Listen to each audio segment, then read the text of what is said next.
The summer break is over, and Formula One has returned with a development battle that could quietly reshape the second half of 2026.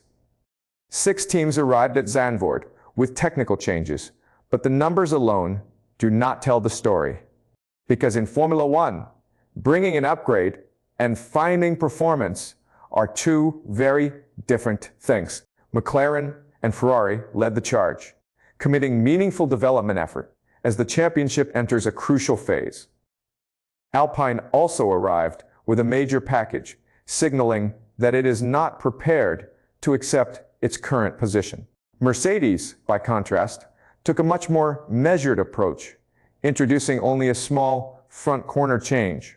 That contrast is what makes this weekend so fascinating. Some teams are pushing new concepts onto the car, searching for the next performance gain. Others appear to be protecting resources, gathering data, or waiting for a more important opportunity. And that creates the question every fan should be watching: which team has actually unlocked performance? And which team has simply brought enough to survive Zandvoort? McLaren's upgrade package is interesting because it is not simply about adding more downforce. The revised rear wing, central bodywork, and rear brake duct are all connected by one fundamental objective: controlling airflow more effectively around the rear of the car. The rear wing has an obvious role in generating aerodynamic load, but its efficiency matters just as much. McLaren needs the right balance between grip and drag, particularly when the car transitions between high-speed corners and straights. Meanwhile, changes to the central bodywork can influence how cleanly air reaches the rear aerodynamic surfaces, potentially improving the consistency of the platform. Then, there's the rear brake duct. Its design has aerodynamic consequences beyond simply managing brake temperatures. Every surface around that area can influence airflow and the stability of the rear of the car. That becomes crucial for the drivers. A car that produces predictable rear stability allows them to commit more confidently, protect the tires, and extract performance over a longer stint. And McLaren is not starting from zero. Its recent momentum has already raised expectations. The real question is whether these changes can turn that momentum into something more permanent. If they deliver the expected gains, McLaren may not just be chasing faster laps at Zandvoort. It could be strengthening its position for the championship fight ahead. If McLaren's package is about controlling the rear of the car, Ferrari's approach goes deeper into one of the most important performance areas of the modern Formula One machine: the floor. Ferrari arrived with substantial changes across the floor, body, board, floor, edge, and diffuser, alongside a beam wing revision. That combination matters because the floor is responsible for shaping a huge portion of the airflow beneath and around the car. Under the 2026 regulations, extracting consistent aerodynamic performance is critical. The objective is not simply maximum downforce, but a platform that remains predictable across different speeds, ride heights, and cornering conditions. Ferrari's changes, therefore, suggest a broader attempt to improve how the entire aerodynamic package works together.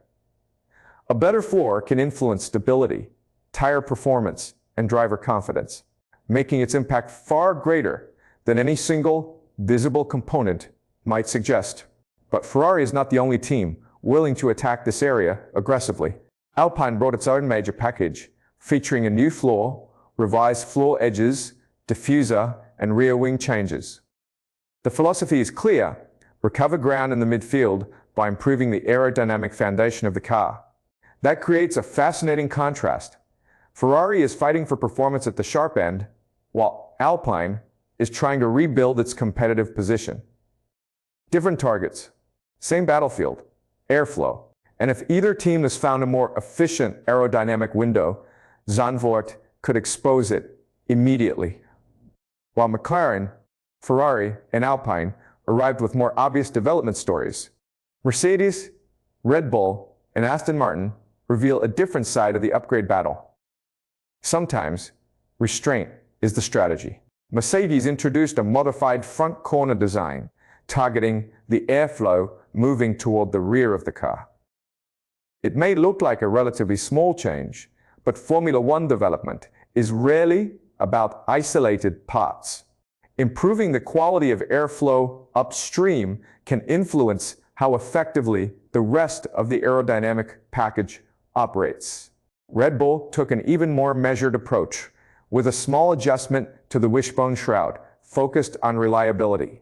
That tells us something important about priorities. Not every development decision is about chasing immediate lap time.